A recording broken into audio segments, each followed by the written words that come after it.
Hello friends, welcome to Learn Firm. Today we will be learning the chapter Speed, Distance and Time.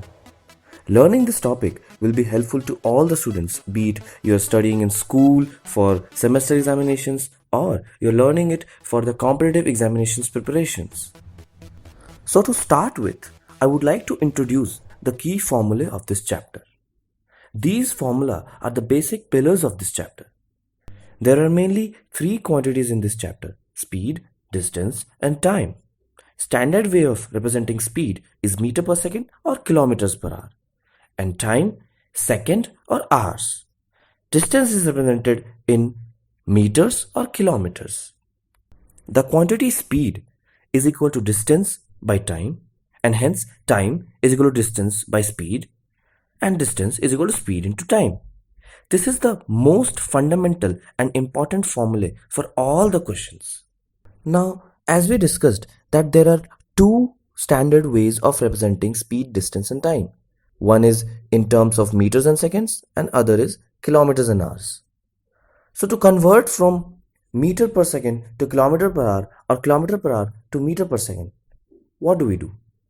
We multiply the speed in kilometer per hour by 5 by 18 to convert it to meter per second. And to convert meter per second to kilometer per hour, we multiply by 18 by 5, the inverse of the previous one. Now that we know how to calculate speed when distance and time are given, let us consider a new scenario where a person is going to office by using two modes of transport. First, he takes a bus and then he takes a metro. Here we see that the person is traveling by two different speeds and at two different places. That is, when he's on the bus, he's in the lesser speed, compared to when he's in a metro, it's a higher speed. So we have two speeds here. How do we calculate the average speed of the person? Now, the average speed will always remain total distance traveled by total time taken.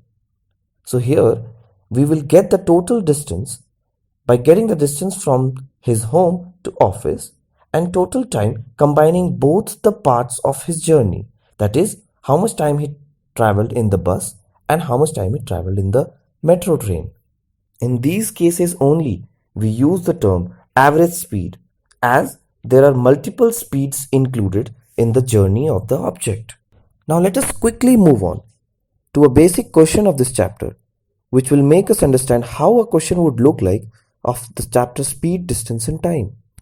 The question says, while covering a distance of 28 kilometers, a man noticed that after walking for 2 hours and 40 minutes, the distance covered by him was 4 by 7 of the remaining distance.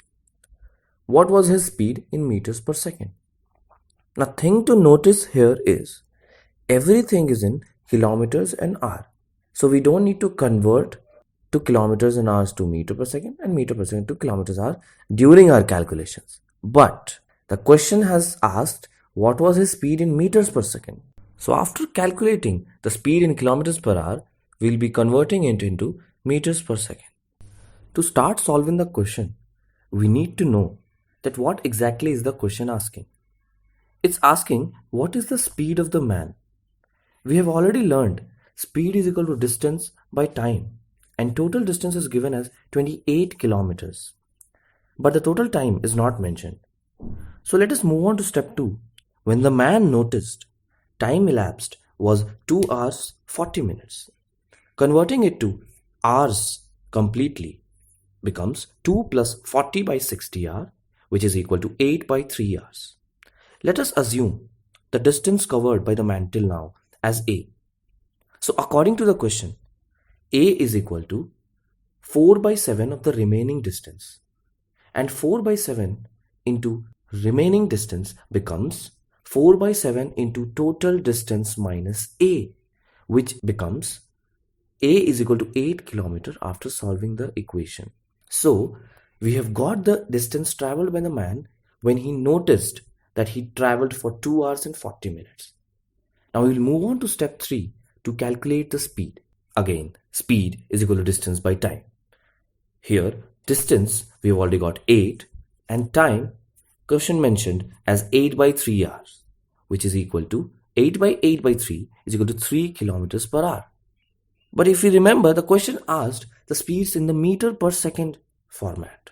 So, to convert the speed in kilometer per hour to meter per second, we multiply it by 5 by 18. That is 5 by 18 into 3 is equal to 5 by 6 is equal to 0.833 meter per second. Hence, the speed of the man was 0.833 meter per second. To make the concepts more clear, let us move on to one more example question.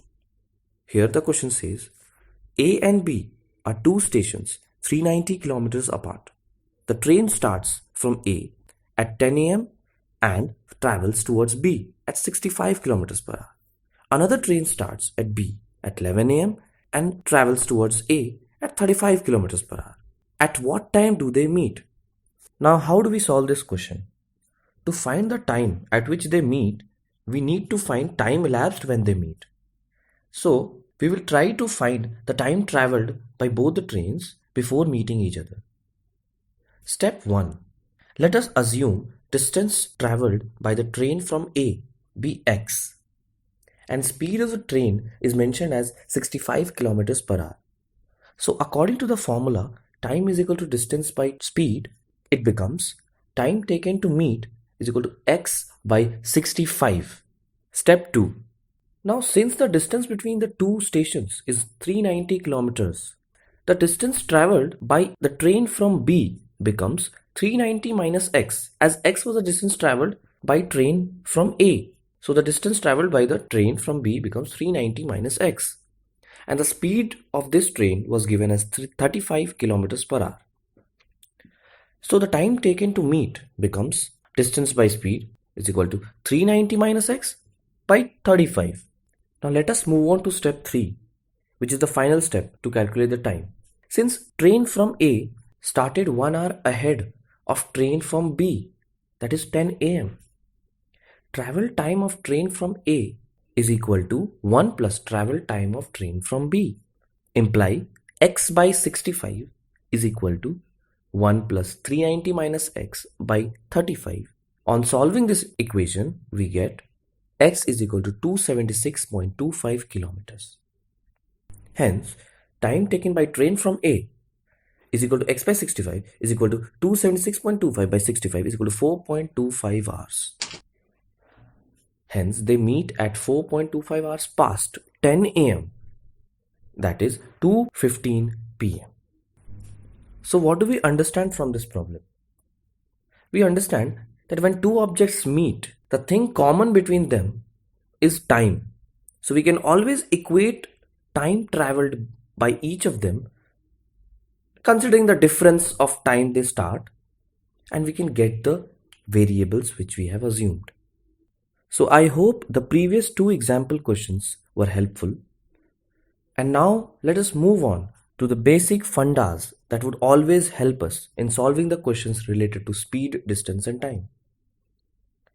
Number 1 is, in any question, we have to try to find any two quantities, that is speed distance or distance time or speed time. If we have these two quantities, we can automatically find the third quantity. In any question, we have to just make sure we get any two quantities. Next point is, whenever two objects meet, always equate their travel times. That is, how much time they took to meet each other. Then, next point is, make sure you do all calculations on same units. Never mix them. What I mean by this is, if a question has multiple quantities with meters and seconds and kilometers and hours mixed, first we should make sure we convert everything into the same system, that is either meter per second or kilometer per hour, and then we should solve the question. And the last and the most important one is, comment your doubts below. I will be really glad to clear them. Hit the like button if you loved the video. For more such videos, subscribe to Learn Firm. And don't forget to comment your views.